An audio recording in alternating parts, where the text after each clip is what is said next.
will give my best regards to respond. Mwingine anachukua mpaka Septemba.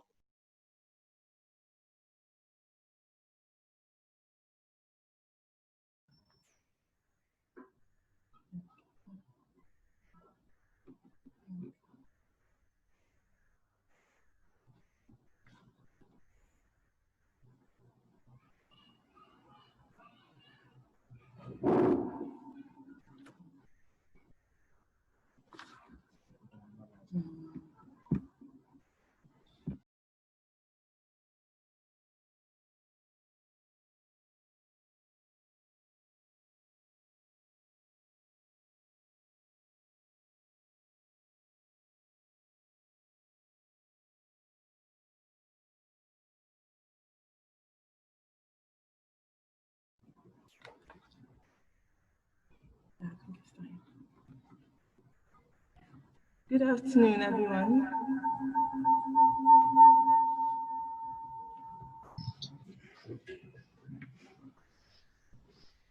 You're warmly welcome to another session of the Gulf of Guinea Maritime Institute monthly online discussions. These discussions are organized for members of the Institute's International Maritime Security Working Group and all other interested persons in the maritime domain and its affiliate institutions. I take this opportunity. Pleasure.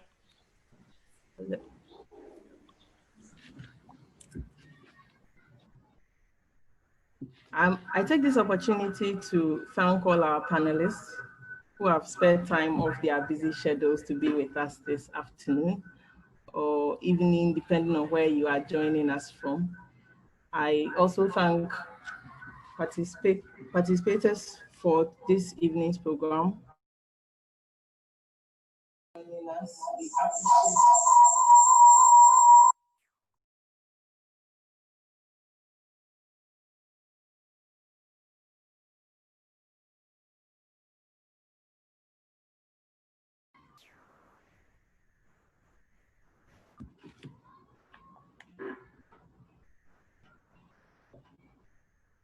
Okay. Sorry, I'm getting feedback.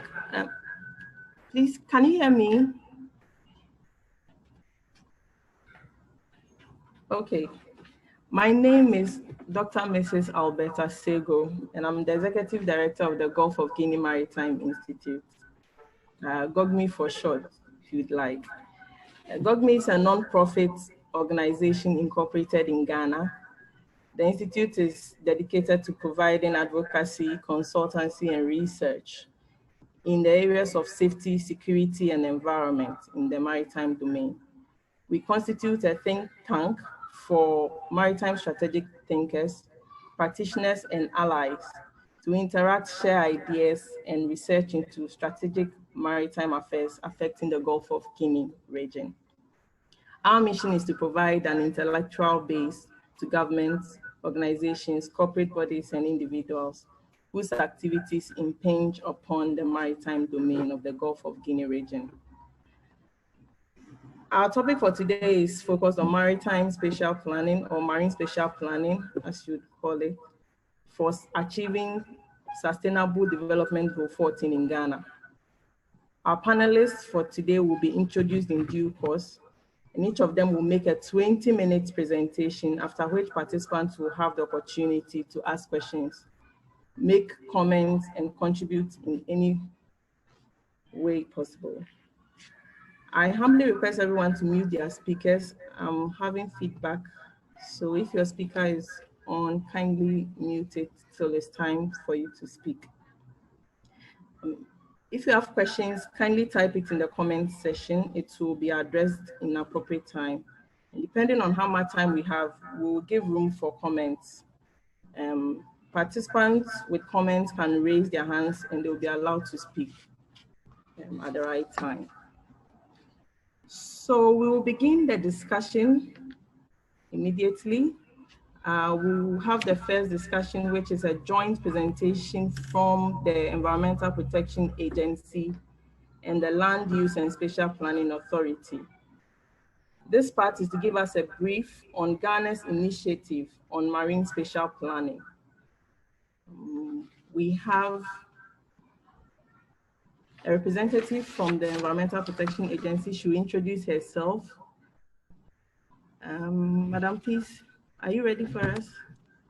Hello, good afternoon, everyone. Okay, thank you. Good afternoon. The first presentation.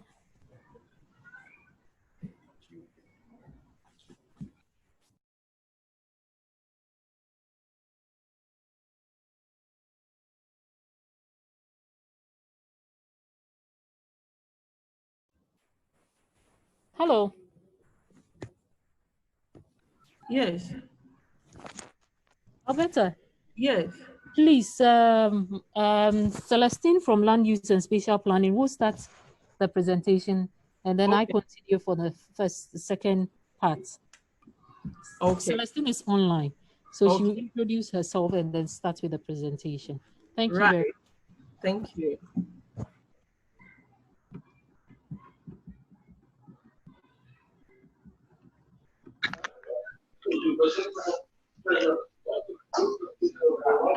Kindly unmute your speaker. Hello.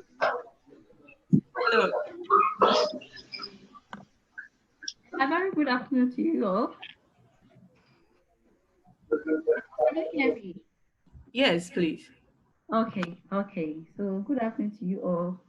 My name is Celestina Deku, and I work with the Land Use and Spatial Planning Authority as a Land Use and Spatial Planning Officer, Senior Spatial Planning Officer.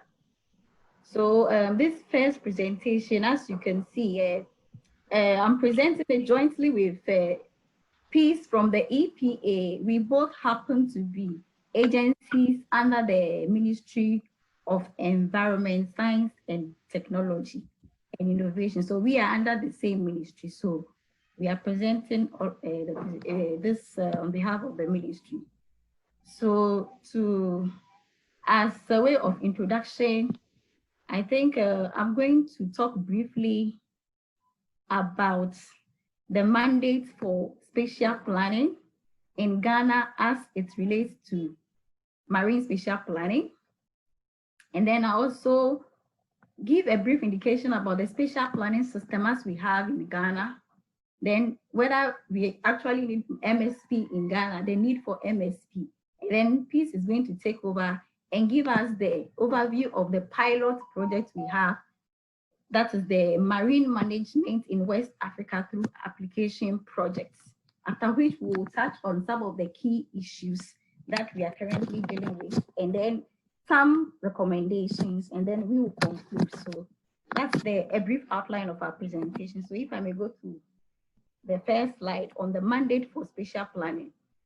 So the Land Use and Spatial Planning Authority was established in 2016 by the Land Use and Spatial Planning Act 2016, Act 925. And so what the act sought to do was to consolidate all legal issues that had to do with all the various acts that had something to do with spatial planning. So the law sought to consolidate all the laws on spatial planning in Ghana, and also to provide for sustainable development of land and ensure judicious use of land. So if you look at the 3 points I have there, the object of the act, it's so much in line with SDG14, which seeks to conserve and sustainably use the ocean and sea and marine resources. And so we are looking at sustainable use of land, of which the marine space is part of it, and then how to improve the quality of life. So specifically, if you take the Act 925, Section 45 indicates that the territory of Ghana, as defined under the Constitution of the Republic of Ghana, including its landmass, airspace, subterranean territory, and highlighted marine space, reclaimed land, shall be a planning area and subject to the planning system provided under Act 925. And so under the Act, we have a system of planning. We call it 3-tier planning system, where we have national, sub-regional, sub-national, and district spatial planning frameworks, and then we have structure plans and local plans. But it says that Section 46 says that the framework of spatial planning in the country comprises the national, sub-national spatial development framework covering the entire country or parts of the country, including marine space. So we wanted to emphasize on marine space because previously the law that was governing spatial planning, that's the Cap 84, did not have the marine planning aspect, but with the passage of Act 925 of 2016, we have included the marine space as a planning area that the country really wants to consider. So if you may go up a bit on the slide. So when you go to the interpretation of what we mean by marine space, the definition for marine space in the Act has been defined. The previous slide. The interpretation for the marine space has been indicated. If you permit me to read from the previous slide. Let me see if I can get it from my phone. So the interpretation is that what we mean by marine space. So it means the jurisdiction of the maritime waters of Ghana, extending up to 200 nautical miles from the shorelines of Ghana as prescribed by the UN Convention on the Laws of the Sea. So when we talk about marine space within this context, we mean that whole area that is now a planning area and so subject to the planning system of the country. And then that is the mandate under the Land Use and Spatial Planning Act. However, there are other institutions that have mandate for use and management of the marine space. So if you go to the next slide, I have listed some of the institutions whose activities have direct bearing on the marine space and also make provision for the management of such. And one key institution is the Environmental Protection Agency. They have the act and their regulation, the Fisheries Act, and all these wildlife, wetland management, Ramsar site, petroleum exploration, the Ghana Maritime Authority, Ghana Maritime Security Act, all of these, we can draw the mandate for spatial planning from all of these, enactments. And so in pursuing such an agenda, it is really, really important to get all these stakeholders involved since they have different aspects of the marine space that they manage. So we draw the mandate from the spatial part from the Land Use and Spatial Planning Act, which will be like a coordinating body because the institution will lead in the conduct or in the preparation of the plan. But however, the institution has to collaborate with all these institutions in coming up with such a plan. And so briefly, I'll touch on the next slide. I will touch on the spatial planning system as has been provided for in the Act. So like I said, it's a 3-level kind of plan that can be prepared at the national, sub-national, regional, and district level, out of which we now prepare the broad zone and the zoning plan, that is the structure plan, and then from which we do the subdivision plans, which is the local plan. So this is the planning system we have in Ghana. And so in our pursuit to prepare a marine spatial plan, we now have to think about which context we really want to prepare this plan, whether we are going the spatial development framework level, which is like a visionary plan, or we want to do structure plan where we are looking at broad, sea zones for particular activity, or we have the smaller, subdivision plans where we go into detail. So these are some of the issues we really would want to consider in our quest to prepare the marine spatial plan, whether we are doing it at the national level or we take some part of it and do it, and the level of detailing that we want to have. So whatever agenda we have has to be within the spatial planning framework of the country. So this is the structure or the system of planning in Ghana. And then looking at the planning process, which is the next slide that I have, we have several levels in the planning process, which is so similar to the marine spatial planning process.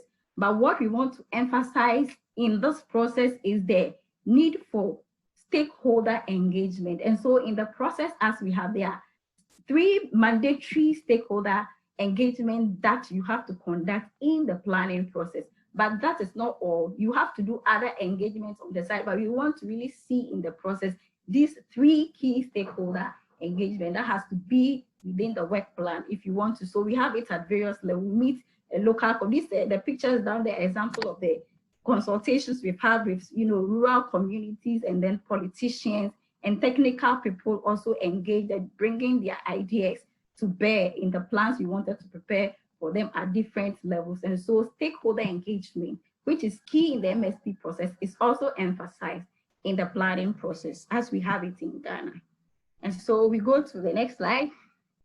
So do we really need MSP in Ghana? I think we all agree that yes, we do need it, because over the years or recently there have been intensified use of the marine space in Ghana in terms of petroleum, and little confusion here and there with the fishing communities, fisheries, tourism, transportation, and indigenous coastal communities, how they use the marine space or the coastal area. So indeed, we really have to go into the preparation of such plans to address some of the issues. And also we have, the issues of uncoordinated, sector, activities, because there are several institutions who have mandate for the use and management of the space, but we don't have a central point where all these activities are coordinated. And so as we begin to go through the MSP process, it gives us the opportunity to coordinate all of these activities. And of course, we can talk about the climate change effect that we are having due to activities we do within space, and then issues of pollution. So let's move on. Yes, so the picture you can see here, re-emphasizing the need for spatial planning. It's a community in the western region of Ghana, which as of the time we went there was about 3 centimeters below sea level. And so in the evening, when the water level rises, it runs through the community. And the picture on top, as you can see, is the community members trying to adapt to some of the challenges. So they have dark trenches throughout the community, so that when the water rises in the evening, it runs through the trenches. And then they also have some, wooden bridges they have created, so that when the water, rises, they can walk on the bridge and go to the higher ground. So these are some of the adaptation or adaptative measures they are engaging. So we really have to look at the use of the marine space, and also the effect that our climate change, impact are having on typically, low-lying coastal communities. So in fact, really there's a need to go into that aspect of planning. Okay. So yes, so in trying to operationalize the Land Use and Spatial Planning Act, I think we had the opportunity to pilot, the MSP in Ghana. And so Peace will take it from there to talk about the pilot project, because that would actually serve as a test case situation for us to know, the kind of regulations and, laws we have to enact, and the kind of resources we may need moving on. So Peace will take it from here, and then I'll stand by if there are other issues. So Madam Peace. Hello, Celestine. Thank you very much. Good afternoon, everyone, once again. My name is Peace Jiejongbakokuba. I work with the Environmental Protection Agency, the Natural Resources Department. I'm a principal program officer and the focal point for the MW pilot project in Ghana. So in Ghana, the pilot project title under the Marine Management in West Africa through Application Pilot Project is termed Ecosystem-Based Approach to Marine and Coastal Environment Management in Ghana. Next slide. My presentation will give you an overview of the project as it is. The project has 3 components, and it will give you, but this presentation will center more on the marine spatial planning aspects. So in my introduction, Ghana has a coastline of about 550 kilometers, and along that stretch we have several ecosystems through which people depend on for their livelihood due to the diverse biodiversity that is among them. Notably among them are mangrove forests. We have several lagoons. At the last count, we have a range of between 90 to 100 lagoons, and then several estuaries. Our coastline is dotted with a mixture of rocky and sandy beaches, And recently, we found a coral reef was discovered off Cape 3 Point.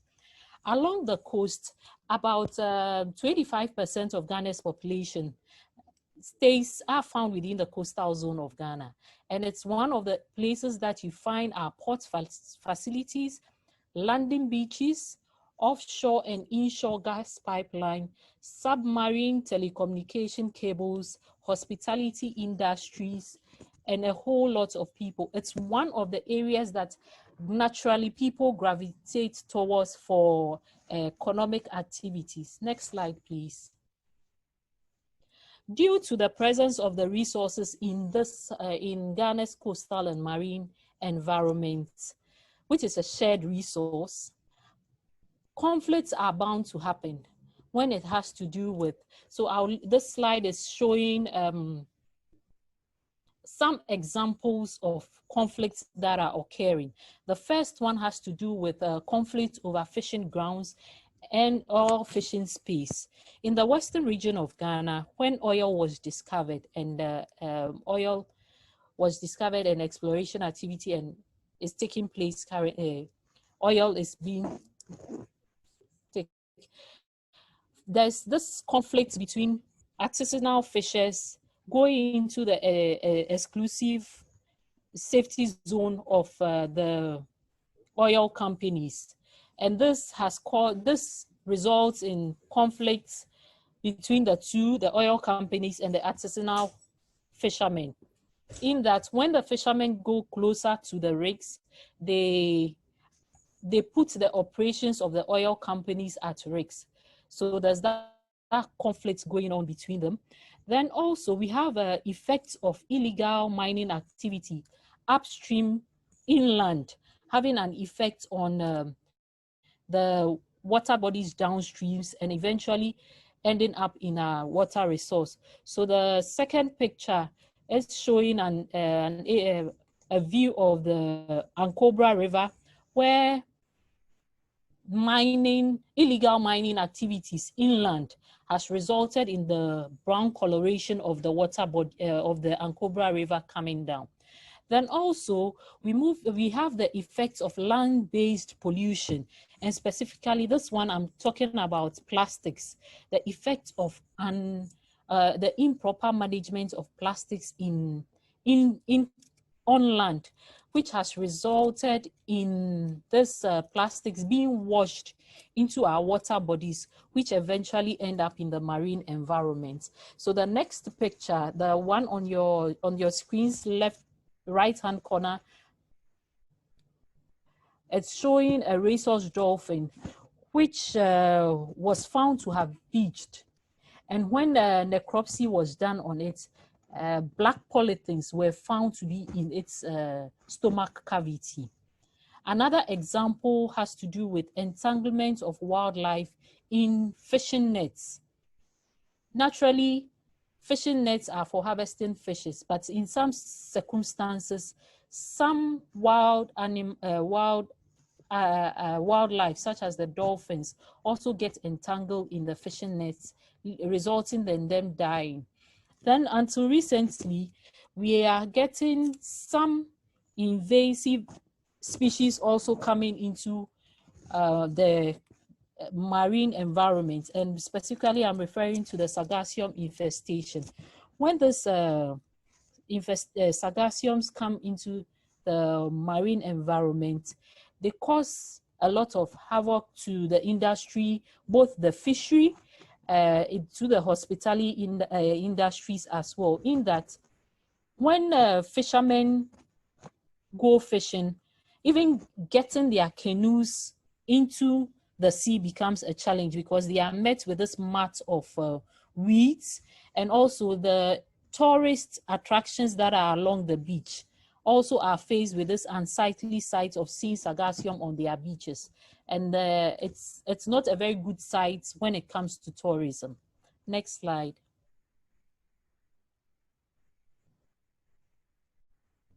So in Ghana, we, in a way of trying to manage the conflicts that are happening, a project came up with the goal, the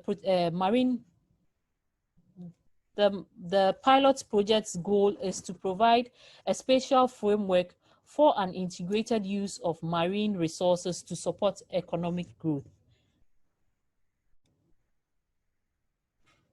This project has 3 objectives, 3 components actually. The first one is to identify and describe ecological and or biological significant marine areas within the planned area. It's also to prepare a state of marine environment report for the planned area and develop a marine spatial framework for the planned area.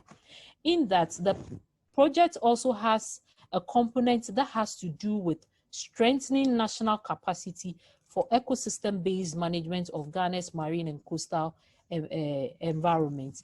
In that, tools that are used, participants or stakeholders are introduced to the various tools that will be used in the various, in achieving the 3 objectives. As in, when you take the very first one, to identify and describe ecological and biological significant area, we are using the CBD Convention on Identifying Ecological and Biological Significant Area, which shows how unique the place is or the feature is, the naturalness. These are some of the characteristics that are used to identify whether the place is either ecological or biologically significant or not. How natural the place is, how rich, productive the place is, and how unique that place is in terms of biology and in terms of serving as a place for during the life cycle of any organism in the environment. The second objective, which has to do with preparing a state of marine environment report, the tools that are used is basically a combination of desktop review, expert elicitation when there is insufficient data, and also using local traditional knowledge to prepare the state of marine environment report. And then for the marine spatial framework, as the earlier presenters said, we are using both Ghana's Land Use Act and also the UNESCO spatial planning guideline, which is similar to the planning process in Ghana. And I have to say at this point that this project, even though it's anchored in the Environmental Protection Agency, we are working closely with all institutions that have a stake when it comes to coastal and marine environment. And this includes not just regulatory institutions, but also users of the resource and the traditional authorities who are custodians and NGOs as well in implementing this project. Next slide, please. So the project work is taking place in the western region of Ghana. In that is one of the places that you can see some of the conflicts that I mentioned earlier occurring. But we are not doing, the project is being piloted in only 4 out of the 7 coastal districts, specifically the Ahanta West Municipality, Elembele District, Inzima East Municipality, and then the Jomoro Municipality. For planning purposes, we are using the 50-meter contour inland and extending to the 200 nautical miles, as said earlier by the first presenter.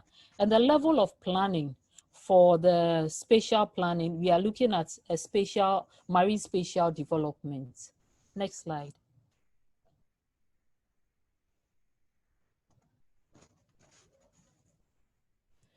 So some of the key issues to consider when it comes to doing marine spatial planning in Ghana, we need to consider the level of planning. Are we going down to the district? Are we stopping at the region? regional level or the national level? Where are we going? It depends on which level that we choose for planning. And also, how many miles are we going in? Are we ending at the 12 nautical miles, or we are going to 200 nautical miles respectively? The level of marine spatial planning in Ghana, are we doing a spatial development framework, or we are going all the way down to a plan that is going to use? Also, you need to look at the extent of the plan. The whole of the planning, are we doing all of it or just some portion of it? In this case, we are doing just some portion of it since it's pilot and it's the first of its kind that we are doing. So we are piloting it by starting with a framework within which when we are done and funding is obtained further, we can escalate it to feed other places. Then there's another key burning question that is going on. We have key institutions to involve in the blue plan preparation. What will be the role of industries and other private institutions within the sector when it comes to planning? And also, do we have the funding for the preparation of the plan? Next slide. Some of the recommendations that so far we are taking advantage of using is we have the MW pilot project, which is currently being piloted in 3 African regions, African countries, that's Ghana, Benin, and Cote d'Ivoire. We also have the offshore environment baseline survey, which is conducted under the Norwegian government Oil for Fund Development Program, which comes, we have the Nansen vessel coming in periodically to take environmental data. So one way or the other, we are getting data from our marine environments being collected, and this will feed into the planning process. We also have the CRC USAID funded Integrated Coastal and Fisheries Governance Initiative. We have the West African Regional Fisheries Project, which is being manned by the Fisheries Commission. Then we also have several initiatives of some of our collaborators, specifically the Ghana Maritime Authority, the Ministry of Energy, and then some NGOs. At the moment, we have been able to map or to identify and map out some of the current uses of the marine and coastal environments, in that this is based on available data. Unfortunately, this pilot project doesn't make provision for collection of primary data. So we are doing more of desktop review, taking data that have been collected by various institutions that are also in the coastal and marine environment. And then we are also depending on existing policies that are already there, and do we need to look at some of the policies that need to be formulated due to the works that we are doing? Will there be a need for additional laws, if any? Do we need to come up with new regulations, standards, and manual for blue planning or marine spatial planning in Ghana?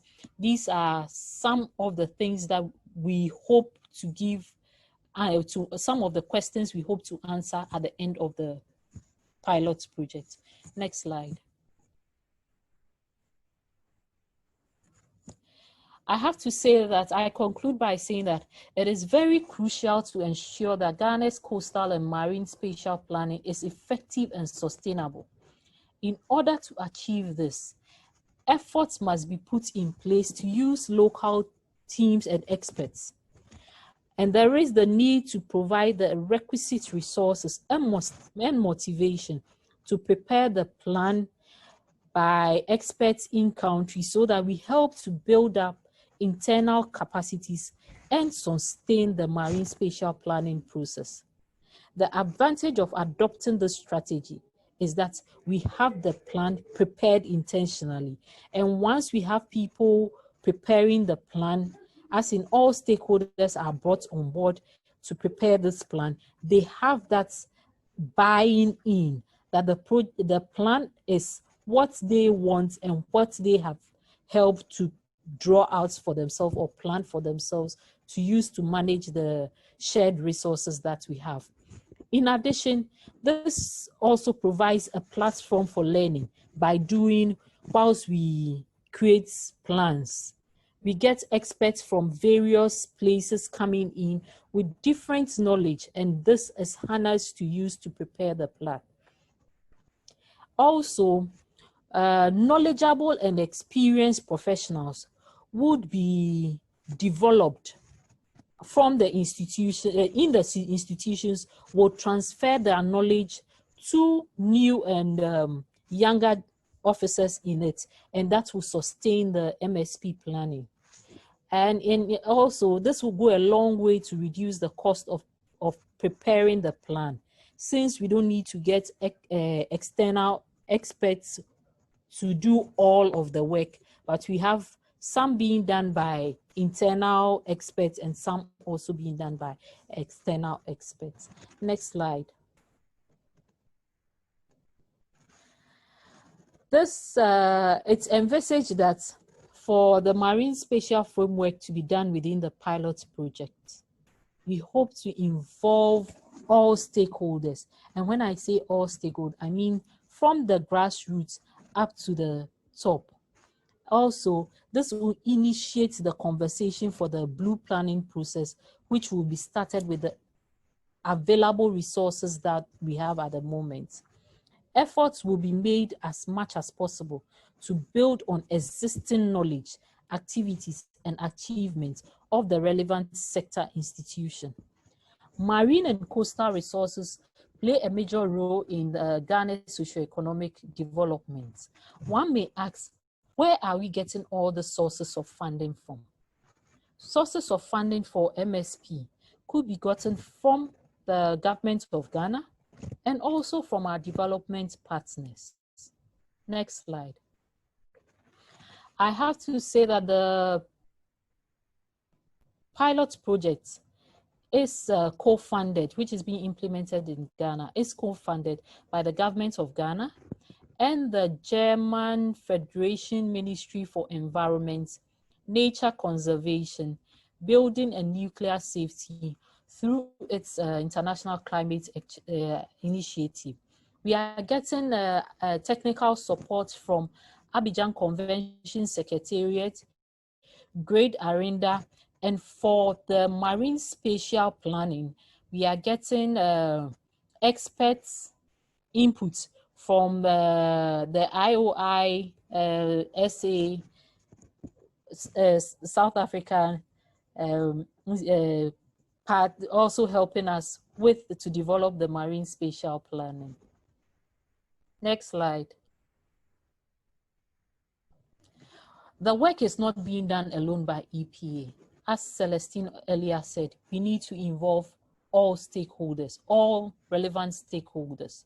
So for this pilot project, we have the reps from the various institutions as listed, from the Ministry of Environment, Science, Technology and Innovation, from the Environmental Protection Agency, from the Land Use and Spatial Planning Authority, from IESS of University of Ghana, from Center for Coastal Management of University of Cape Coast, the Fisheries Commission, Ghana Maritime Authority, Wildlife Division of the Forestry Commission, Regional Marine Center of University of Ghana, Center for African Wetlands, University of Ghana, Yempuanwan NGO, the chiefs and the people of Ahanta West, Nzima East, Jomoro Municipality, and Mbele, and all the various district assemblies within the planned area. Next slide. Thank you very much. The picture is showing a dolphin that is in our water, and the lower bottom picture is a picture from a stakeholder validation that was held as part of the pilot project in Ghana in December last year. Thank you very much.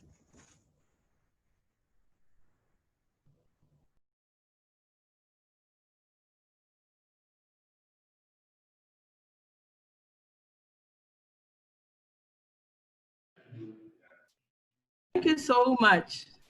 Thank you very much, Madam Peace and Madam Celestine. That was very insightful. I would like to announce that the two first presenters would be leaving us shortly. So we'll take a few questions that have been posed to them. They'll answer quickly, and then they would leave us for the evening. So there's one question here. It says, you shared with us the laws coordinating the terrestrial planning and marine planning. Can you share with us how you considered land-sea interaction in the pilot project? That's for either Madam Peace or Madam Celestine.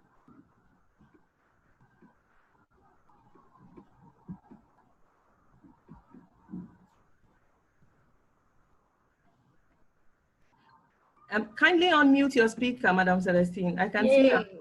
Okay. Can you hear me? Yes, please. The interaction between land and sea. And when Peace was giving her presentation, she indicated the scope of our planning area. We are going, we are using the 50 meter contour inland, and then we are going 200 nautical miles into the sea. And so we hope to at least capture both the landward side issue together with the marine side. So the scope of the activity considers both the, environment and immediate coastal, activity. That we are not considering only the sea. I hope I have answered the question.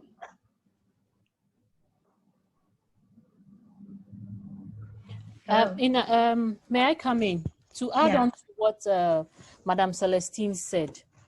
When we look at the definition for Ghana's coastal zone, it goes up to the 200 contour. However, during the mapping process, we noticed that some features could not be captured, even though their influences will be felt. Hence, for this planning process, the contour line was moved to include all watersheds and other features that need to be considered holistically when it comes to planning. Thank you very much. Hello. So if I may add on, so I think the definition of coastal is up to 30 meter contour, but we went beyond the 30 meter contour to the 50 meter contour so that we could capture some of the critical zones within the plan area. Right. Thank you so much.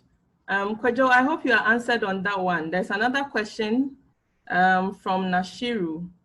It says, in developing your strategies for the stakeholders, do you take into consideration the concerns of neighboring countries? What about intercommunal boundaries within Ghana? Example, Accra Cape Coast, Takoradi boundaries.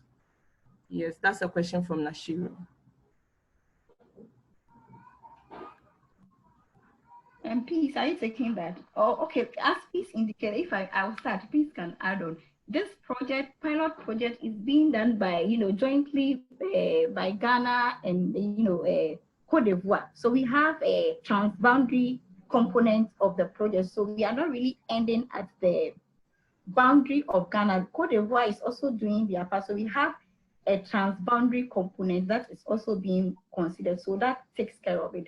But in terms of the district assembly, we have 3 district assemblies we are working with. There are 3 contiguous districts. Of course, you can see the lines dividing them on the map, but when you drive through, I mean, there's really no physical barrier. So we are working across. So it's also a joint district plan. It's also a joint district plan. So we are involving the spatial planning committees of all these 3 districts in the plan preparation process. So we don't involve just one. We are using all the planning committees for the 3 districts in the plan preparation process. Right. Madam Peace, are you adding something or? Oh, she's actually said it all. In that, when it comes to the planning of the place, someone asked whether we are considering Accra, Cape Coast, Takoradi. For now, we are piloting it in 4 out of the 7 coastal districts in only Western region. The success of the story of our project will help us to escalate it to other regions, hopefully. Thank you very much. Right, thank you. That's some impressive discussion so far. We would, if there's no more question for this session, we would draw the curtains on that and move to the next speaker. So, Madam Celestine, Madam Peace, thank you so much. So you are free to leave us when you are ready. Thank you. All right, we'll quickly move to our next speaker for the day. He's in the person of Mr. Che Kwejoyamwa. Today happens to be his birthday from the information I'm gathering. Mr. Yamwa, happy birthday to you. Yes, happy birthday. I hope you can hear me.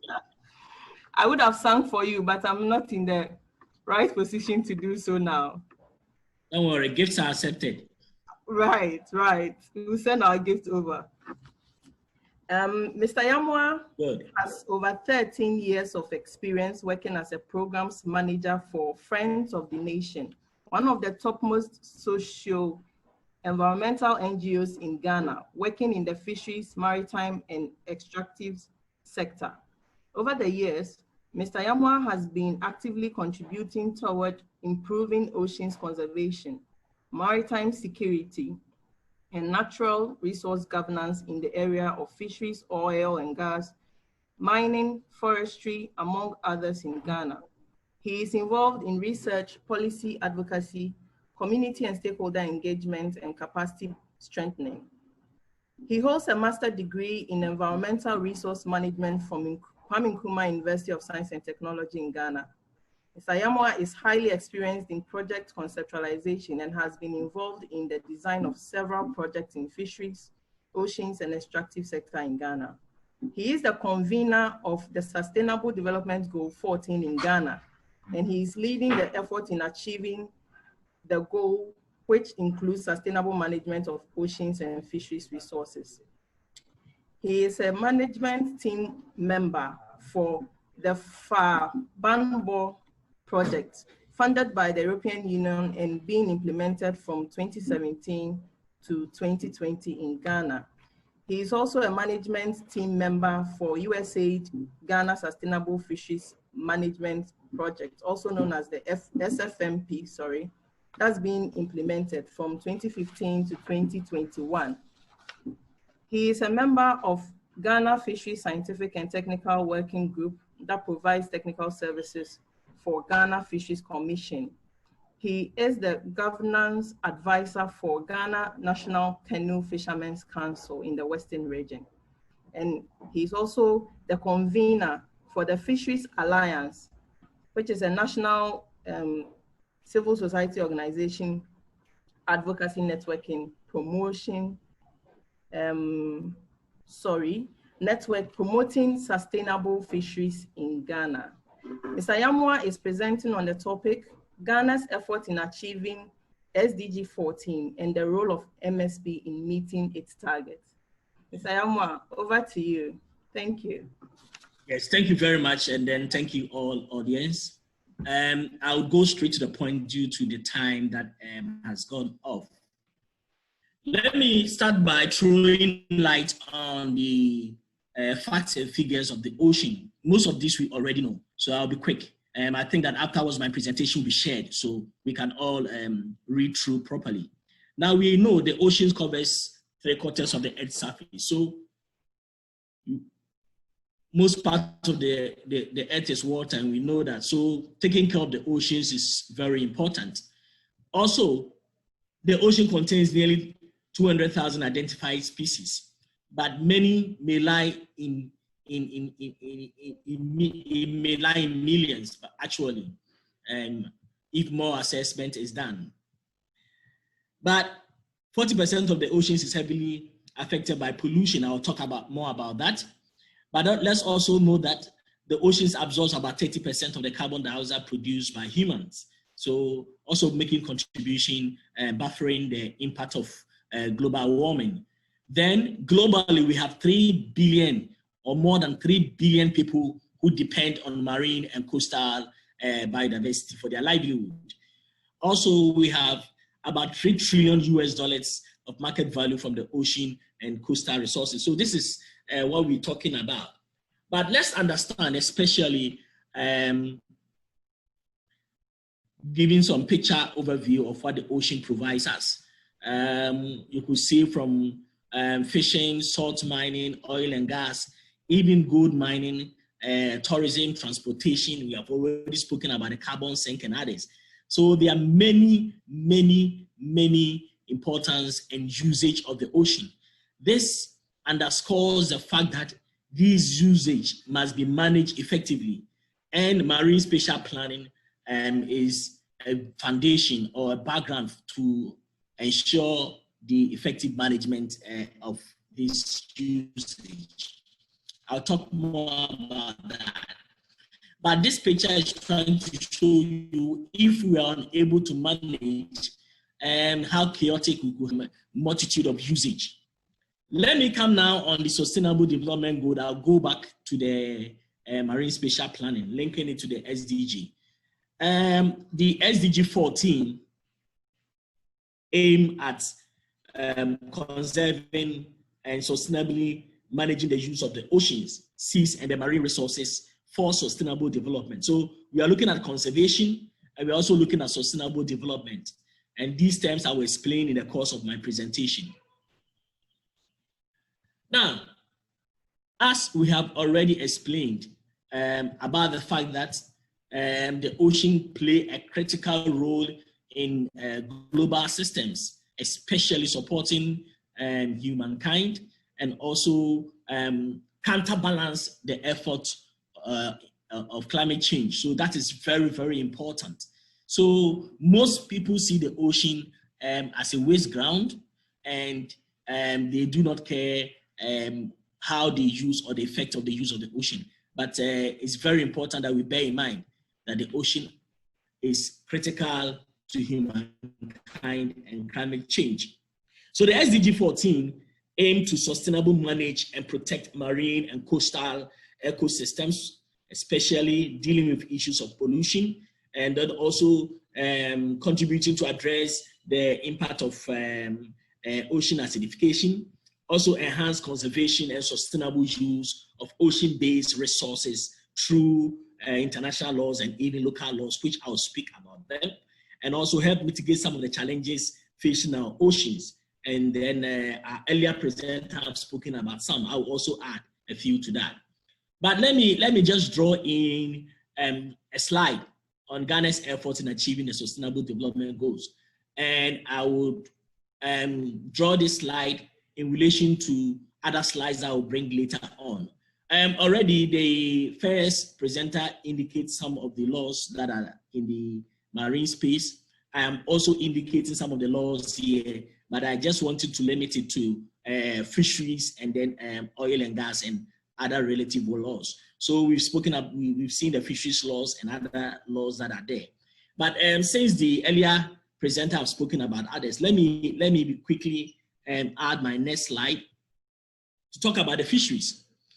Now, we saw all those laws in the previous slide about Ghana's fisheries sector. And one would see that there are many laws, and one would wonder that with all these laws, why are there issues in the sector? So let me just describe it and say that Ghana's fisheries sector has good laws and management plans, but weak implementation due to lack, I want to term it lack of political will, has and continue to be a key issue that is contributing to the decline of fishing livelihood.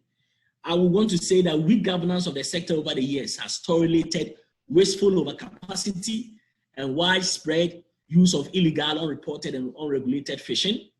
And the result is that Ghana's marine fish stock is overfished to the extent of near collapse, and fish landing are all-time lowest.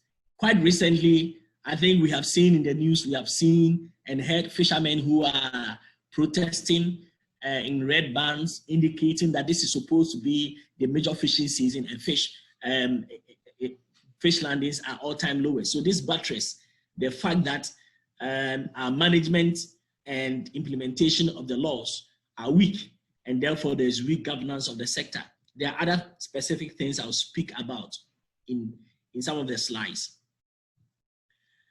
Let me come straight to the marine spatial planning, and I would also link up to the SDG goals and then what is happening in Ghana's fisheries.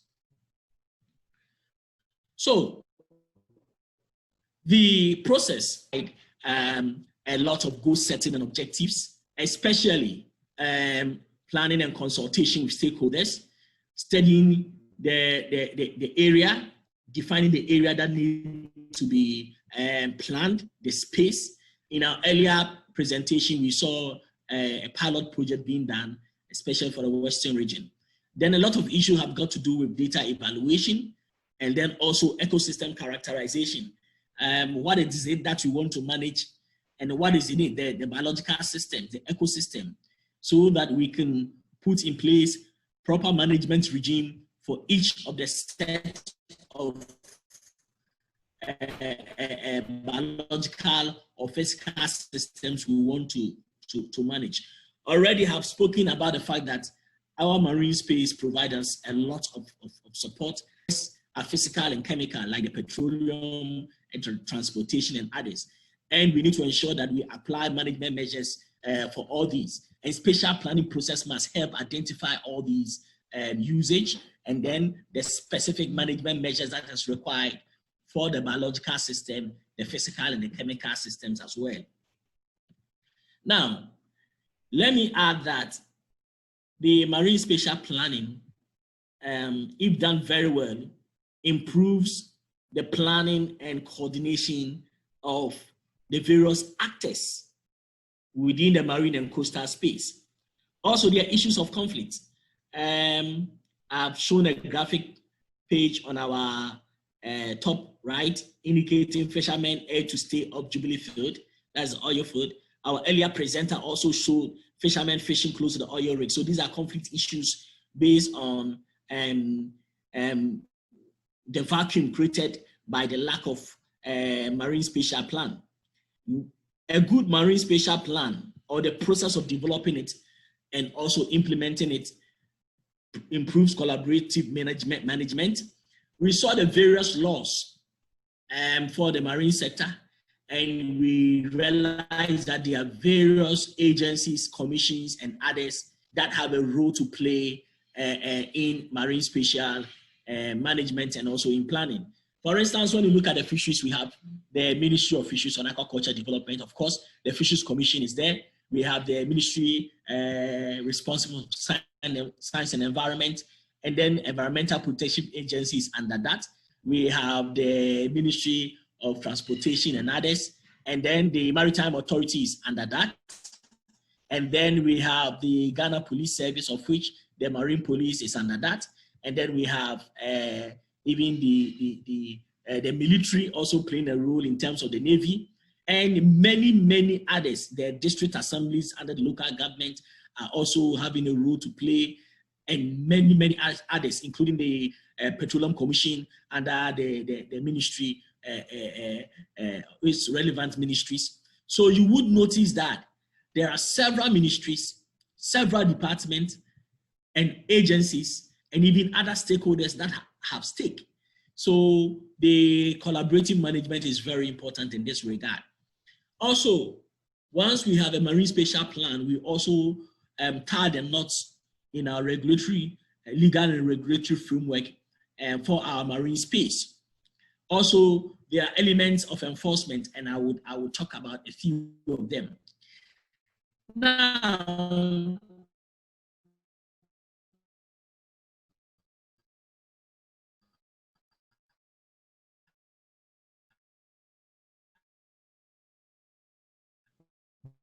there seems to be some conflict in the law. I'll just state one. And when you look at marine pollution coming from fishing cargo vessels, you realize that alone, there are about 3 different laws that applies in that regard. And that is recipe for some legal confusion. For instance, the marine pollution law provides that if a vessel pollutes, a specific fine should be provided, which is, of course, very high. The Ghana Shippers Act also have a provision that talks about how we handle a vessel that pollutes or dumps oil, waste oil in the sea. The fine in the Shippers Act is lower than the same illegality or offense captured in the marine pollution law. Also, the fisheries law has in it a fine for a vessel or fishing vessel that pollutes the water. So you would, just looking at these 3 laws, the Fisheries Act 625, the Ghana Shippers Act, even the Marine Pollution Law, and even the Ghana Maritime Authority Act, you would realize that these are conflicts that applies to a similar offense. And in all these, vessels are defined almost the same. So these are conflicts, but once we plan very well, able to look at the legal and regulatory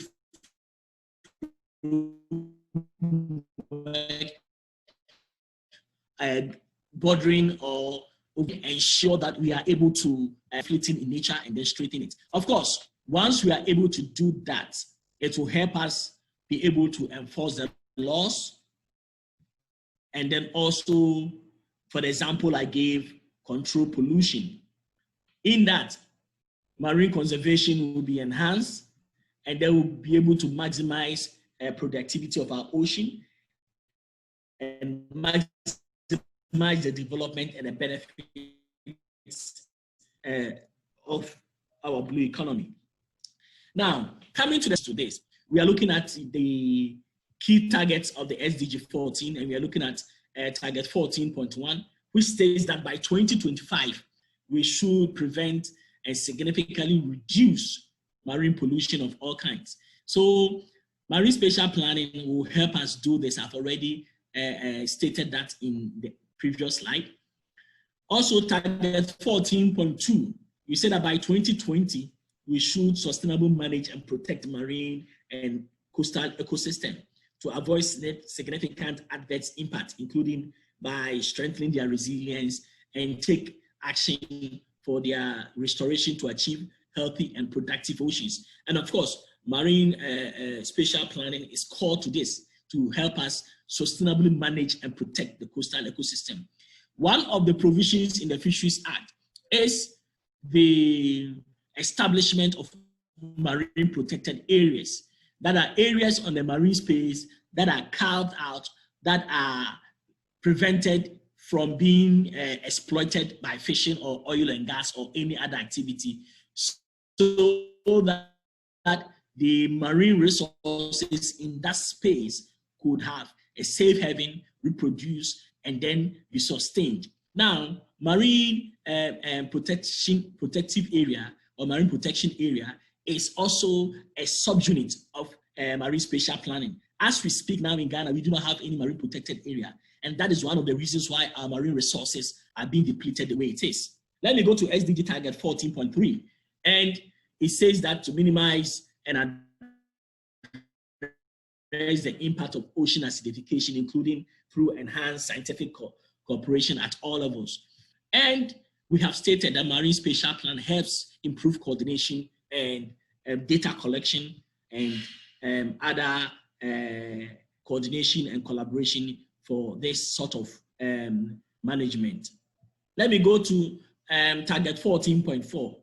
It says that by 2020, we should effectively regulate harvesting and end overfishing, illegal and unreported and non-regulated fishing, and destructive fishing practices, and implement science-based management plans to restore fish stocks in the shortest time feasible, at least to levels that can produce maximum sustainable yield as determined by biological characteristics. And one of the issues to ensure effective regulation is inculcating marine spatial plan in the use of the marine resources, including fisheries, so that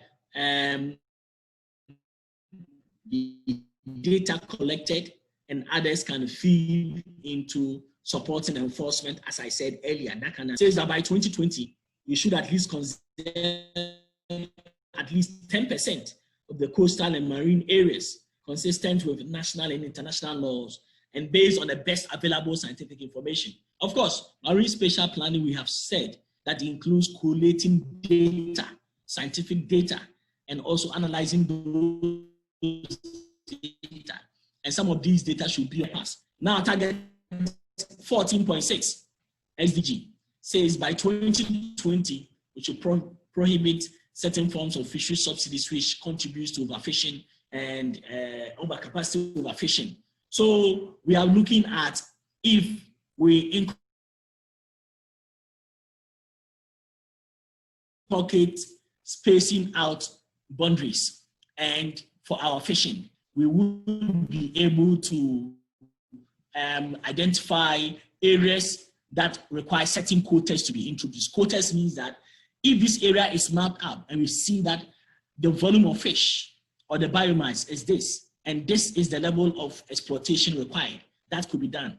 This can be done based on the regional level, maybe Greater Accra region, Central region, Western region, or Volta region, or done in other ways. So once that is done, it even helps to institute some quota system and what we term as attenuated rights, so we can be instituted for our fishing, and that can also help us. Let me go to target 14.7. That says that by 2030, we should increase the economic benefits for small island development states and least development countries from the sustainable use of marine resources, including through sustainable management of fisheries and aquaculture and tourism. And I've already mentioned that it is through the process of marine spatial planning that we can carve out specifically and properly manage fishing zone, aquaculture zone, if it's marine, and then tourism as well, so that these can coexist very well. Now, let me also add additional targets, especially 14.14a, that talks about increased scientific knowledge and develop research capacities. So once we have already identified that the spatial planning process required identification of information of the institution, of the legal framework, and also physical, chemical, and biological systems, we are able to identify what knowledge are needed, what capacities need to be developed, and that can help us in that regard. Let me go to 14.14b. Provide access to small-scale artisanal fishes to marine resources. Already there is conflict, and in Western region we have seen that, and this conflict begins to grow day in and day out when there are more areas being carved out for oil and gas exploitation, and then fisheries resources are declining. That pushes fishermen to be looking for fish everywhere. That conflict will continue to be there and will continue to grow, and it needs to be managed. And that buttresses the fact that we urgently need to start the process and as urgently or immediately have a marine spatial plan in place to address some of these present and potential issues that could arise in the future. These are potential conflict issues. Good. Let me go to 14.c. It says that ensure the full implementation of international laws, and then also a reflection of the United Nations Convention of the Law of the Sea. So marine spatial planning gives us a room to bring into place some of these discussions, and then also to ensure that our oceans are sustainably managed as per the directives and guidelines in the UNCLOS. So these are key things.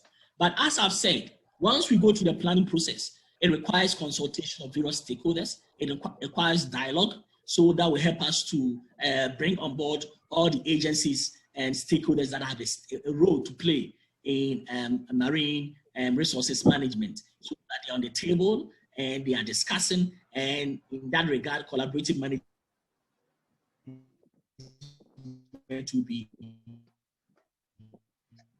enhanced.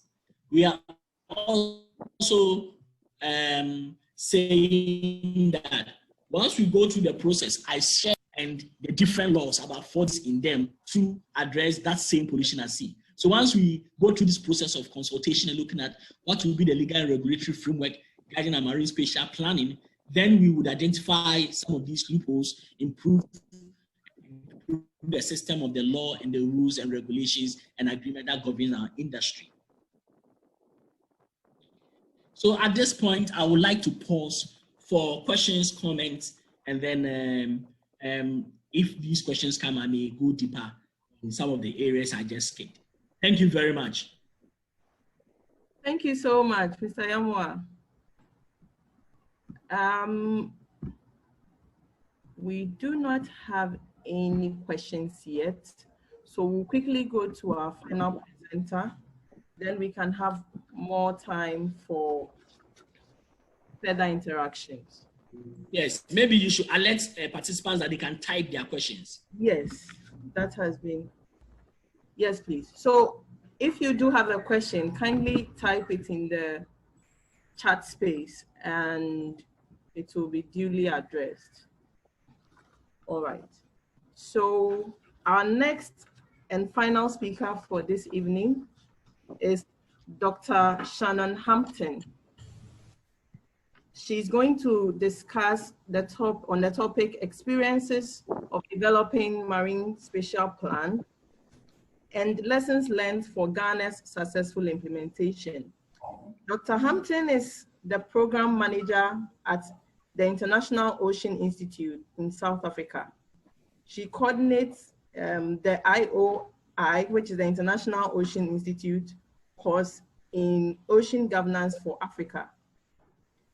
As part of her work at IOI South Africa, she is involved in the Strong High Seas project, the Western Indian Ocean Governance Exchange Network, Mir Visen, I hope I got that right, the Mir Visen project, and an invasive species work. She also helped initiate the small-scale responsible fisheries project with WWF South Africa.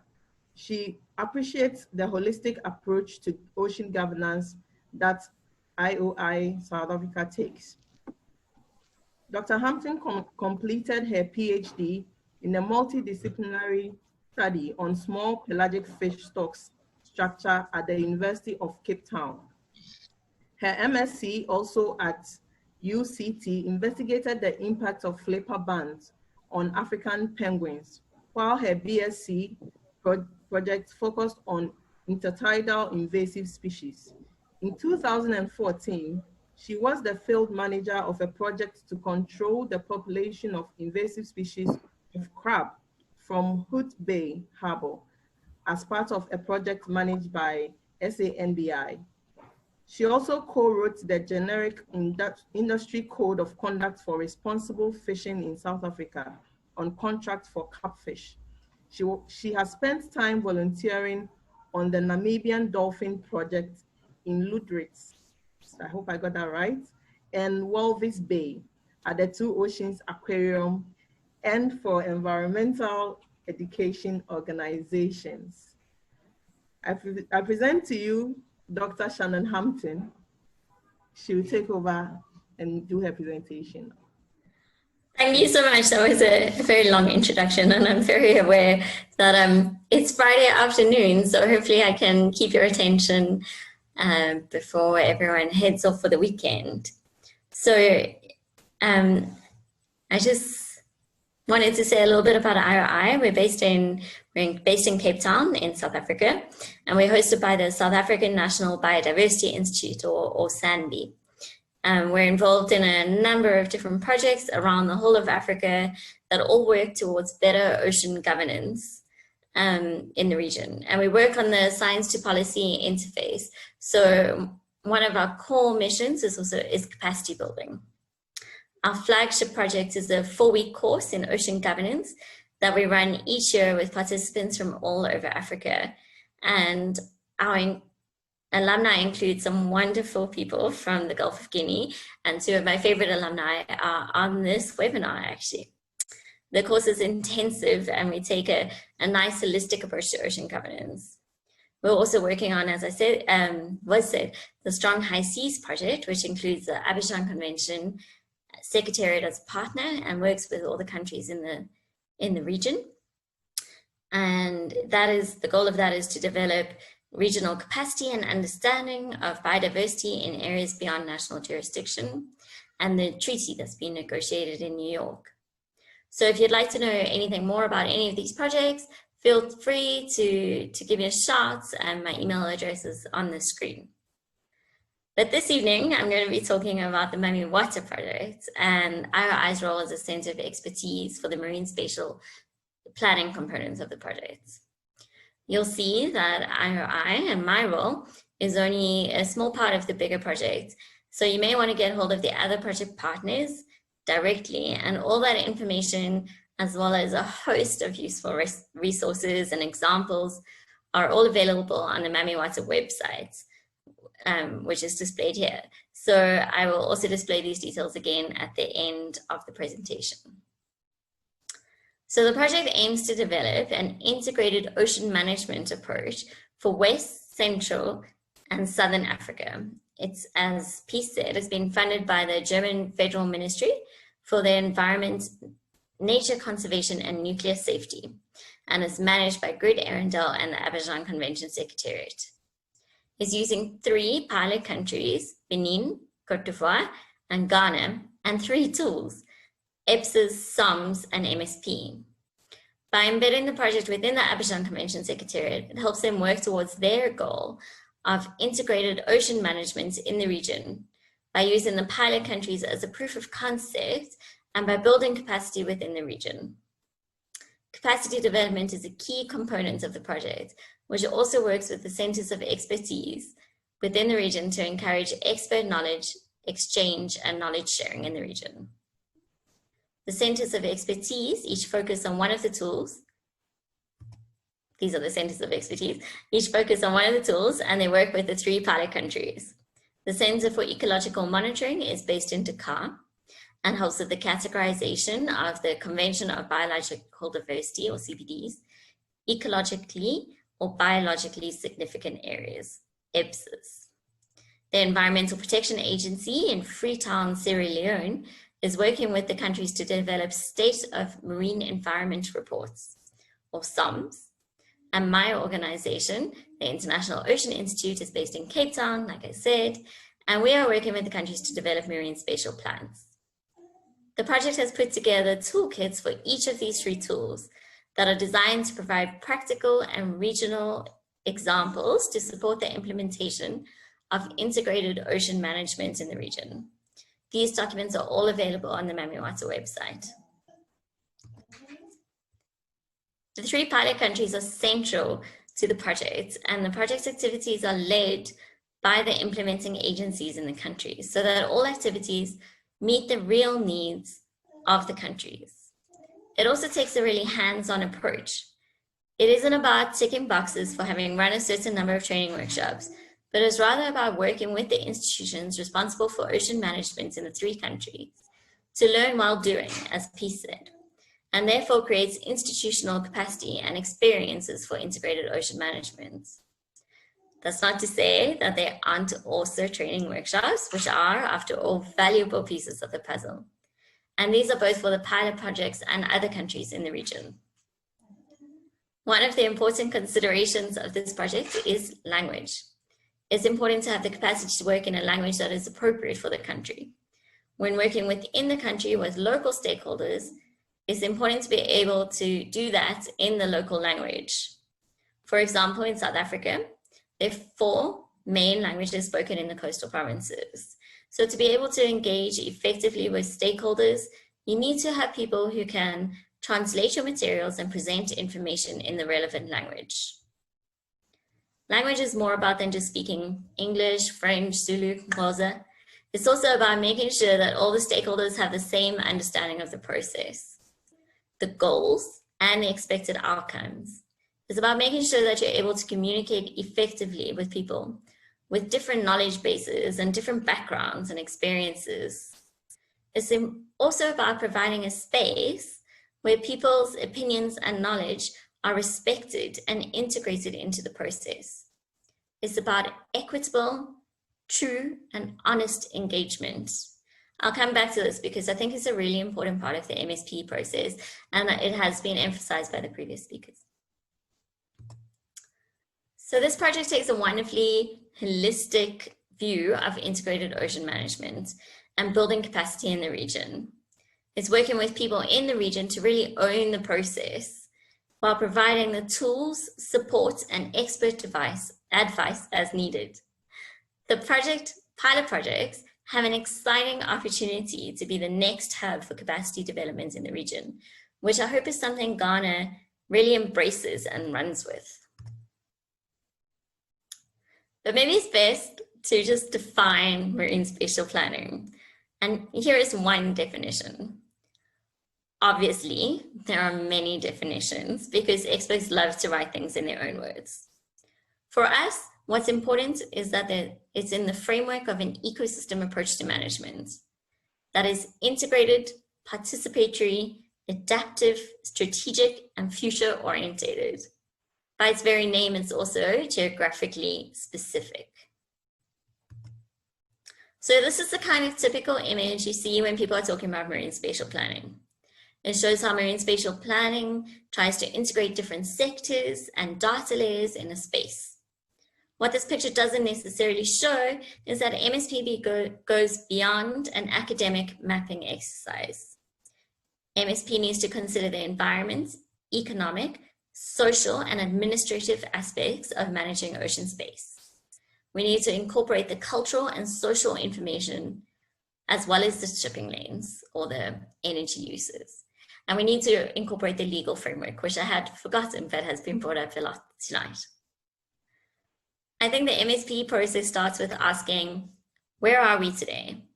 And importantly, where do we want to be?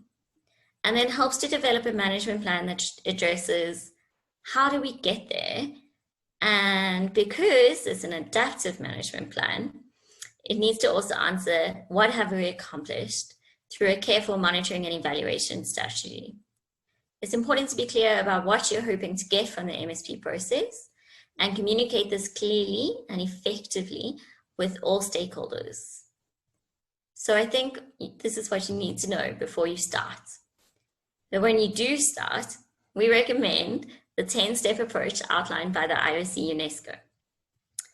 IOI-SA came on board on this project as a center of expertise for marine spatial planning in the beginning of 2019. And given the time frame available, we wanted to emphasize these first 5 steps to try and use them to build a solid foundation for MSP in the 3 countries. MSP, like I said, is not an academic exercise. So we recognize that not all countries have all the data available for an ideal quantitative MSP, but it's important to use the best available information and engage with stakeholders early on in the process. It doesn't matter how pretty the maps are or how perfect the data is if there's no buy-in from the stakeholders that use the resources and the marine space. You can't police everywhere. So implementation of plans is more effective if the stakeholders involved understand why the rules exist and how their interests and futures are being protected. IOI used in-country workshops to engage with the implementing agencies, Peace and Celestina, in the other 2 countries. The timing of the workshops was determined by the countries. These workshops were combined with field trips that engaged the local stakeholders at sites of interest. Obviously, it's not always easy or possible to pop over from South Africa to West Africa, or actually anywhere at the moment as our borders remain closed. So online communication is a vital component in between the face-to-face meetings. The country's teams know that IOI's team is on the other side of an email or a virtual meeting if they have any questions. I want to be clear, we're here to provide a supportive or advisory role and provide training, whether through us or other experts, that is requested by the in-country teams. The implementing agencies in the countries know best what the main or contentious issues are, and who best to speak to, and how best to speak to them. We are there to help as and when the countries indicate. So these 10 steps outlined are a generic approach, but they need to be supplemented with local understanding and knowledge to be effective. And this is best done by developing in-country capacity and institutional buy-in to the integrated ocean management approach. We're definitely not coming in and saying you have to do X, Y, and Z, but rather we want to say, what do you need from us to help you achieve what you want to achieve? How can we help? Who can we bring in to help you get to where you want to be? So MSP is not an easy process. It is difficult to plan in three-dimensional space, account for changes in time. It's also difficult to negotiate and compromise. Humans are not very good at compromise. Everyone wants what they want now. The ocean space is also busy, but not uniformly so, and the interactions between different actors in the space vary over space and time. A shipping lane is unlikely to impact sensitive benthic or sea bottom habitats, but it could impact on the migratory route of whales or turtles in a particular season, but not the rest of the year. Bottom trawling will impact the sea floor, but is unlikely to impact the small pelagic fish that are caught by artisanal or small-scale fishers. And it can all change. So daily, seasonally, annually, or in unpredictable ways as a result of climate change and ecological regime shifts. And if oceanographic and biological sides of the story weren't complex enough, we're also dealing with humans. So perception matters, as do cultural and traditional practices. It is for each country or region to decide what their main reasons are for developing a marine spatial plan. What is your goal?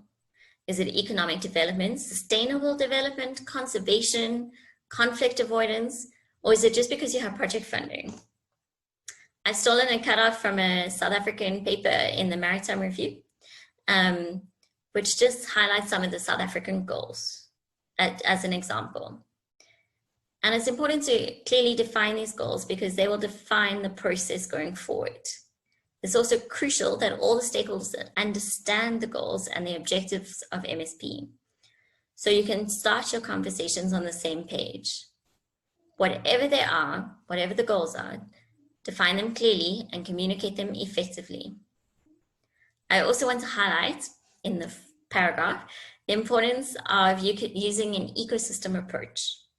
We as humans, whether huge economic sectors or artisanal fishers, are not divorced from the functioning of the ecosystem and the services it provides. So as much as the neat 10 steps are there, and maybe the goals are clearly defined, MSP is complex and should be adaptive. So we shouldn't expect a perfect, fully implemented plan in Ghana by the end of the year, with or without COVID. We should celebrate what progress has been made and start sharing these lessons and challenges with other countries in the region. And progress has been made. So I just want to zoom in a little on Ghana, although Peace and Celestina are the main implementing agency representatives, so they've given you an excellent background. But as you can see, this is the section of the coast that has been highlighted. We were trying to be realistic about the expectations and advise that because of the time frame of the project, it might be better to work well in a sector of the coast rather than trying to do the whole coastline. So this is the Takoradi section of the coast, and in December last year, like Peace said, we were able to join the Ghana team for the stakeholder meeting in this region. You can see in the group shots, which were shown earlier, the impressive numbers of stakeholders that were there at that meeting, which was to inform about the project process on all 3 of the tools. 9 potential EPSs were identified. The pressures on the marine environment were outlined in the preliminary SOM report, and the Marine Spatial Development Framework was presented. Initial data and the legal framework were explained to the stakeholders, as was the rationale for using these tools. The three tools combine in a very real way in that the EPSAs and SOM data can feed into the MSP data layers.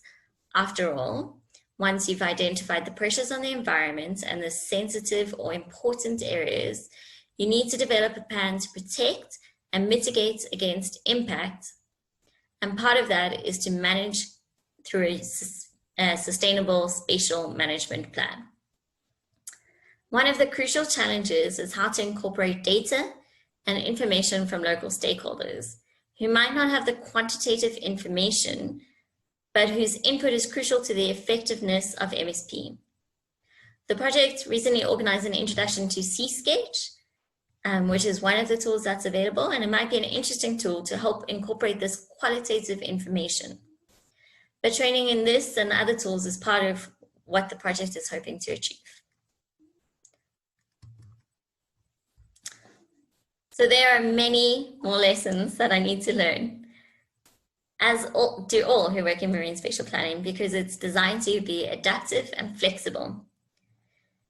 It's not a permanent plan. It helps to be realistic about what you can achieve. Start with easy wins and realistic goals so that the stakeholders can see that it isn't all pie in the sky ideas or the latest fad in management tools. It's important to take the knowledge and information forward to policy implementation. Don't let all the work get stuck on a desk. MSP is also all about adaptive management, so it needs to be constantly revisited and adapted. So you shouldn't expect it to be perfect on the first go. But learn while you are developing it. This means not waiting until you have a perfect product before communicating with stakeholders. After all, if you're not going to adjust your product based on what the stakeholders' input is, then there's no point in collecting their opinions. It's important to be flexible. It's also important to think about how you can monitor and evaluate your plans once they're in place. This is something to think about from early on in the process and in developing your goals. Finally, it's worth keeping in mind that it's not a magic fix-all tool. It's part of a suite of tools that all work together for integrated ocean management.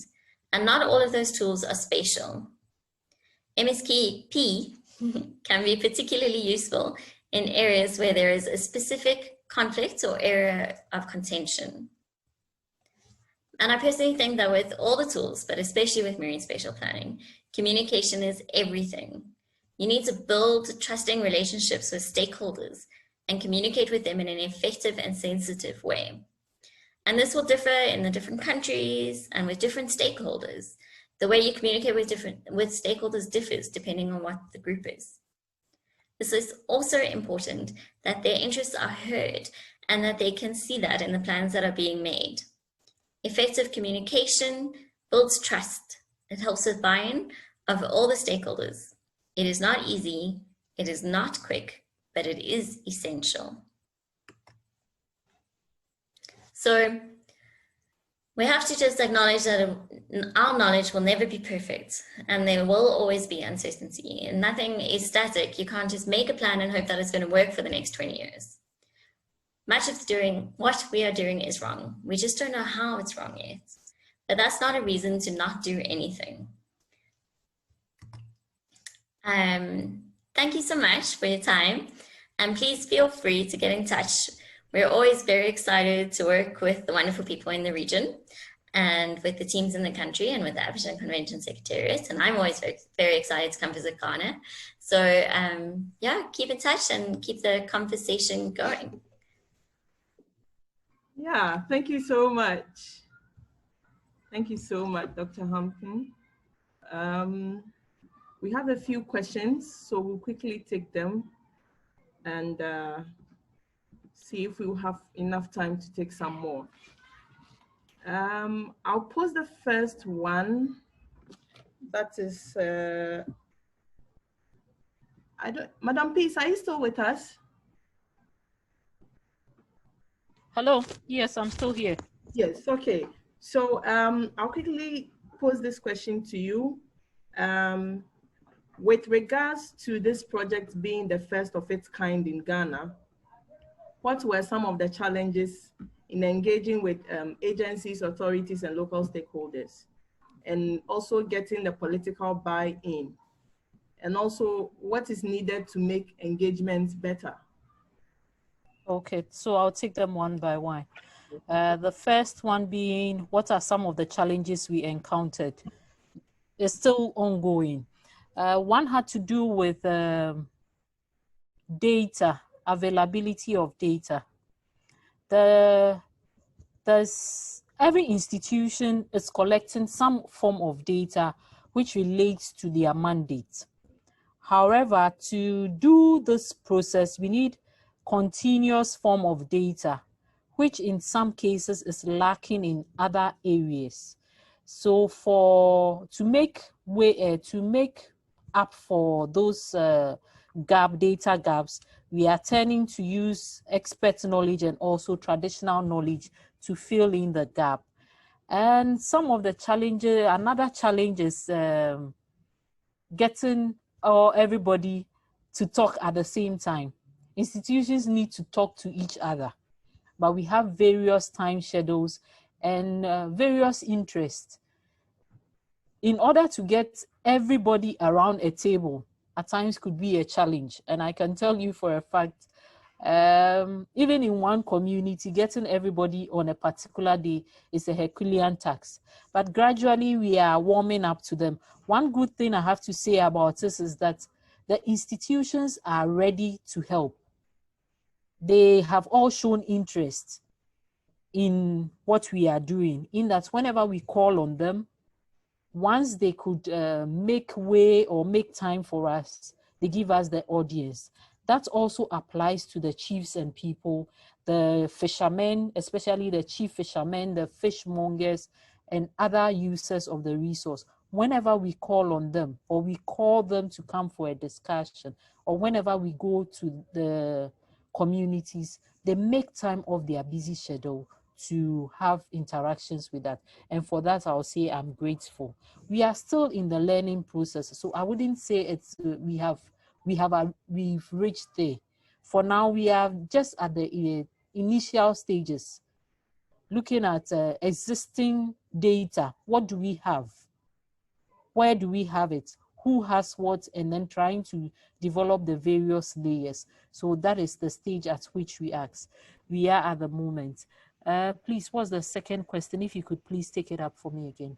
Okay, there was another one asking, well, what is needed to make the engagement better? We need to use a lot. This process is a hands-on thing. It's not something that you need to sit in the office and do. You need to be with the people always, or often, let me say often.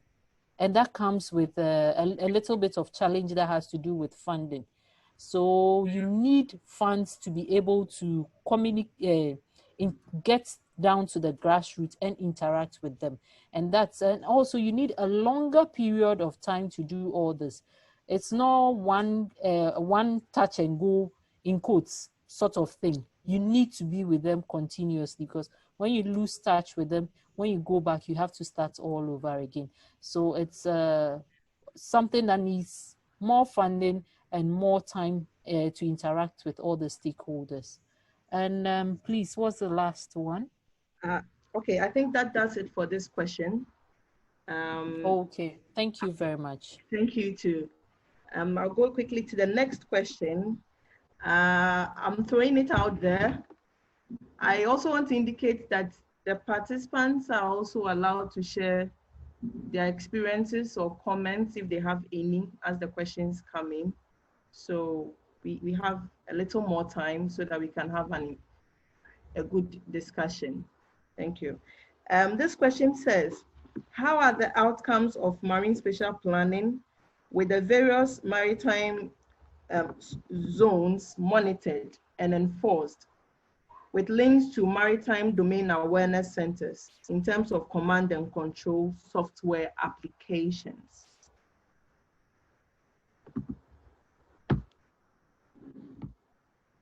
This is a question on monitoring the outcomes of marine spatial planning with links to maritime domain awareness.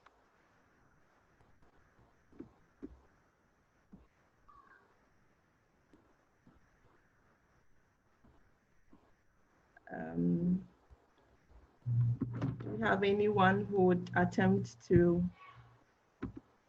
speak on this issue? I think it varies amongst different countries. There isn't an plan implemented in Ghana yet, or indeed in South Africa or in the other Western African countries. So I think that's something that can still be looked into under the monitoring and evaluation strategies of the MSPs. Okay, thank you. Thank you, Doc. This is another question that will go for you.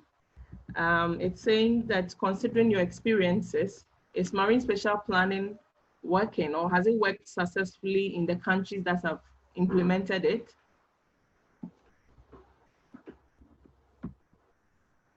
So it definitely has worked, and there's some amazing examples where it's been able to bring together not only different stakeholders from within a country, but from across a bunch of different countries. I feel like one of the people in the audience, Ingela, should be the one talking to this, because she's had quite a lot of experience internationally. But it really depends on what your objectives are. So what you're wanting to achieve and why are you doing the Marine Spatial Plan? And all the countries are at different stages, and some countries are on their second or third round of making the plans. And obviously, as it develops, things are changed, the industry's changed, how it all works changes. So it's not a quick answer, because it depends on what you're trying to achieve and where you are in the stages. Right. Thank you. Is Alejandro still with us?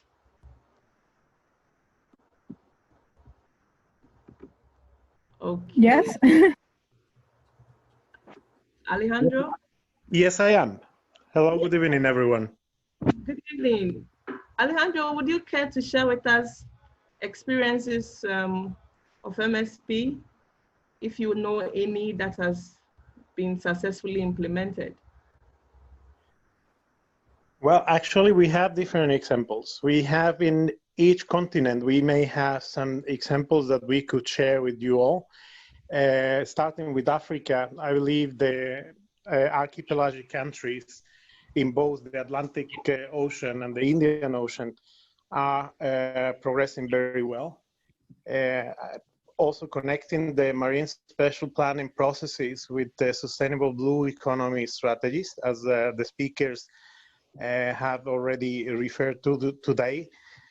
In the Europe, as you know, the European Union has just a framework directive, and the member states have been developing well in order to deliver a marine spatial planning, marine spatial plan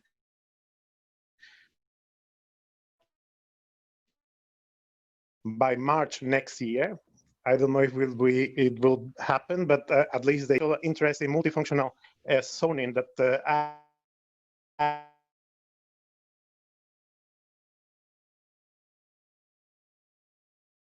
as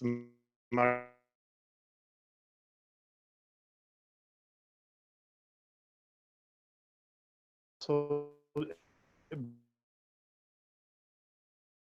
interest in Mexico side in both coast of the country in terms of the ecological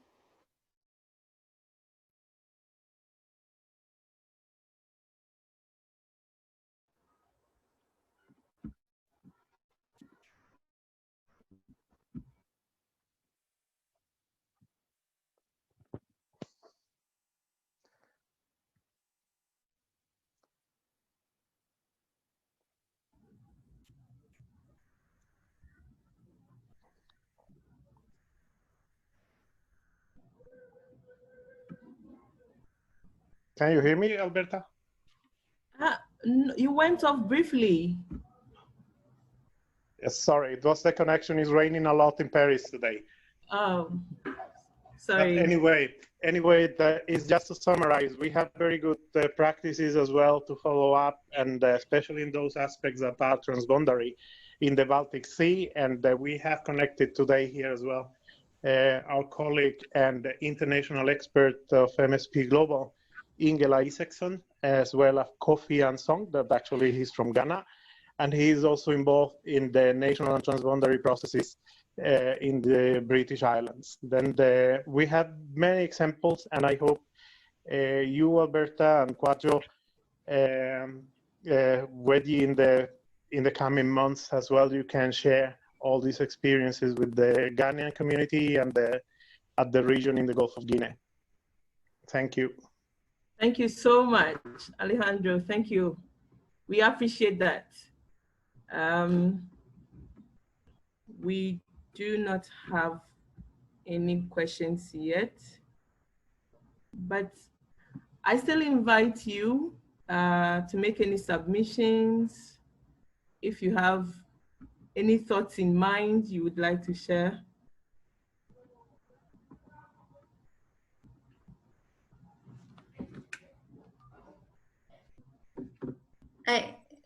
Yes. I see a question, so I just want to emphasize that. I don't know if it wasn't clear.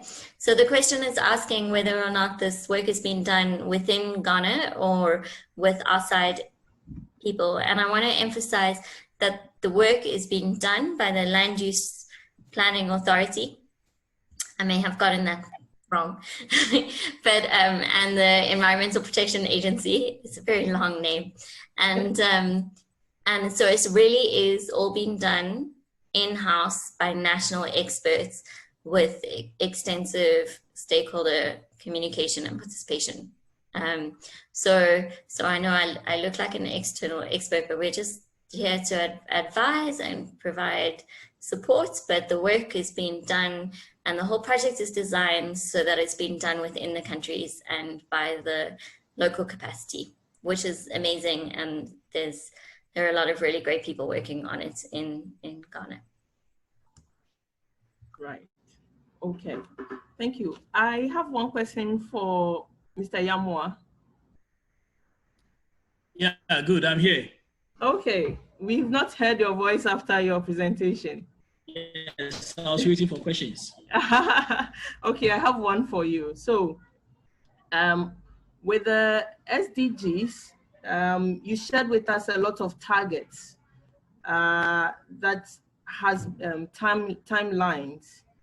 I am curious to know how far we've gone with them. What are some of the projects or activities that are in place to achieve them? I mean, ongoing ones, if there are any you would love to share with us. Yes, thank you very much. In fact, when we talk about the SDG14, I would say that Ghana is not doing so well, especially most of the targets require that by 2020, end of 2020, they must be achieved to allow for time for the resource to rebound. For instance, target 14.4 says that by 2020, we should effectively regulate harvesting and end overfishing, including illegal, unreported, and unregulated fishing. In fact, 2020 December is just along the line. We have some about some few months, 4 months or so, 5 months to the time, 4 months actually. And you notice that less is being achieved in this regard. We have drawn government's attention to this in a lot of ways. Even Fisher Folks has gone on demonstration, and they still are, and we have not seen much effort in that regard. What it is that if by 2020 we are unable to achieve this, that means that Ghana has failed to achieve those targets that are expected under 2020. Why were they expected under 2020? They were expected that if by 2020 illegal fishing and others are stopped, then the resources will have some number of years to about 10 years and over to rebuild. That is what is biologically the time frame needed for rebuilding. But you must stop the destruction to allow the system to rebound. So that is the point that we are in that regard. Another target that we have not been able to achieve very well is 14.6 that talk about prohibit certain forms of fishery subsidies. Of course, fishery subsidies include the subsidies that Ghana is giving in terms of premix, subsidized premix fuel, and we are subsidizing to the tune of almost 300 million Ghana cedi. Let's say about close to 50 million Ghana cedi, $50 million each year. So that is the amount of money taxpayers is putting in it. But once the subsidies are going to further deplete the resources, you see, for fisheries subsidy, it's not like a great subsidy. When you give a fertilizer, it improves the crops. In fisheries, when you give subsidy, it is going to kill more of the fish. Fish is like hunting. So when you give machine guns to people to go into the forest and shoot, they're shooting indiscriminately.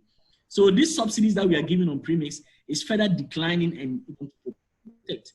So the SDG target 14.6 have made it clear that at least by 2020, we should see that these subsidies are being reduced so that we can reduce efforts. So these are a couple of examples that we have said.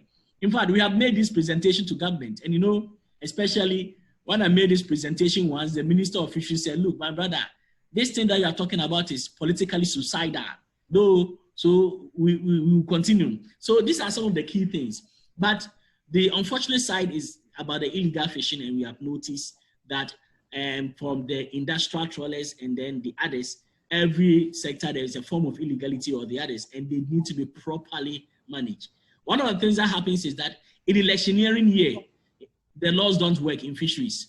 Anybody who you catch will be released because of political reasons, and that goes to further decline the fish stocks.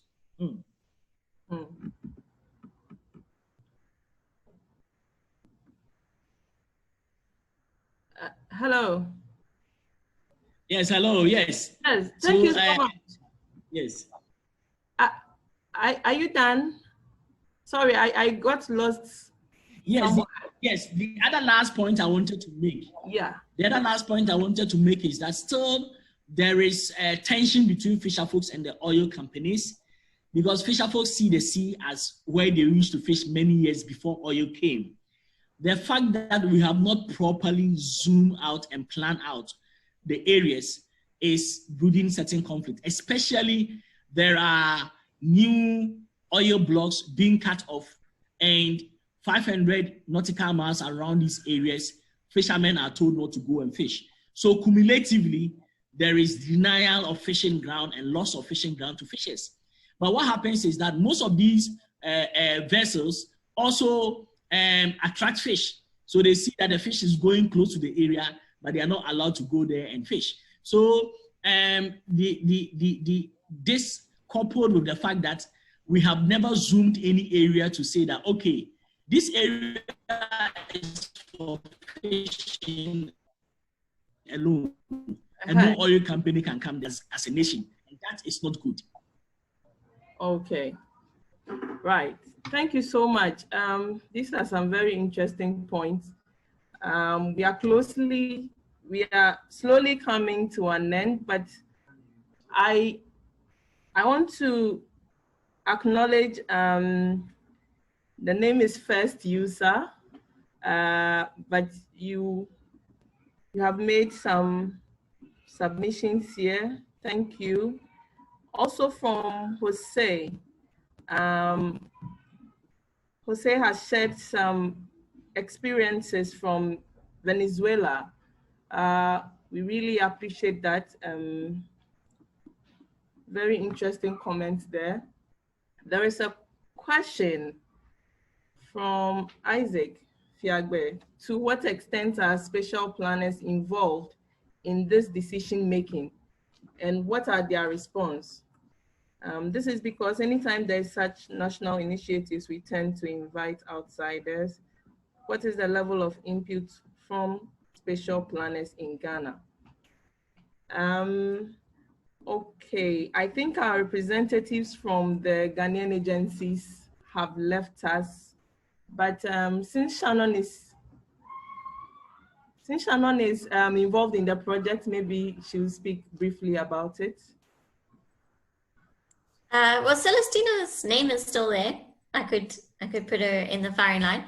But otherwise, I want to say that again, the project is being led by in-country experts. So it is Ghana experts that are doing the work, that are speaking to the people, that are putting in all the hard effort. It's definitely not outsiders.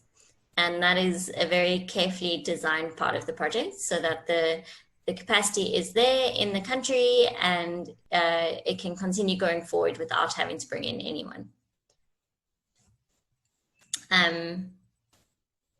Yeah, so hopefully that answers the question. Yes, okay. Mr. Usu, yeah, I see you. Okay, thank you all. I would want to draw the curtains here. It's Friday evening. It's the beginning of a weekend. I wouldn't want us to stay too long. So just a few announcements. So we hold these meetings every month. And if you do not mind, we would like to share with you adverts on our next events. You'll be receiving them in your emails so that when you have time, you can join in. We appreciate all the inputs that have been given here today.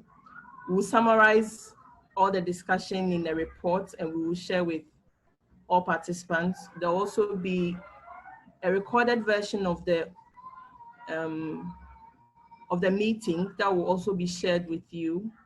And we would also share a feedback form that we would like to receive your feedback. It's a short one, just take about 5 minutes to fill for us to make the discussions more interesting and more impactful.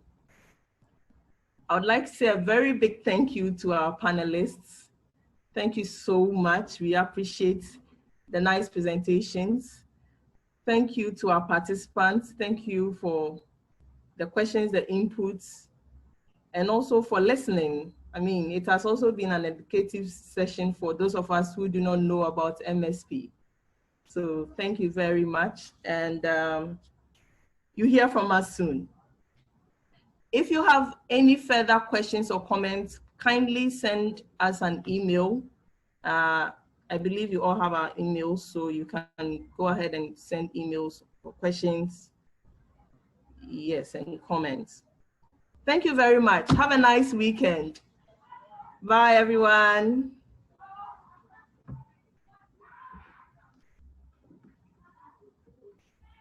Bye. Bye. Bye. Sharon.